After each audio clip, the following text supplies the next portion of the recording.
Ang mabuting balita ng Panginoon ayon kay San Mateo, chapter 7, verse 7 to 12. Noong panahong iyon, sinabi ni Jesus sa kanyang mga alagad, "Humingi kayo at kayo'y bibigyan.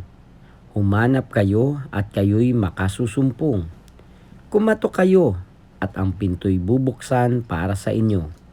Sapagkat tumatanggap ang bawat humihingi, nakasusumpong ang bawat humahanap, at binubuksan ang pinto sa bawat kumakatok. Bibigyan ba ninyo ng bato ang inyong anak kung humihingi ng tinapay? Bibigyan ba ninyo siya ng ahas kung humihingi ng isda? Kung kayo na masasama ay marunong magbigay ng mabubuting bagay sa inyong mga anak, gaano pa kaya ang inyong amang nasa langit?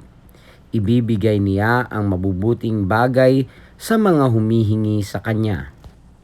Kaya gawin ninyo sa inyong kapwa ang ibig ninyong gawin nila sa inyo. Ito ang kahulugan ng kautusan ni Moises at ng turo ng mga propeta." Ang mabuting balita ng Panginoon. Pinupuri ka namin, Panginoong Hesukristo.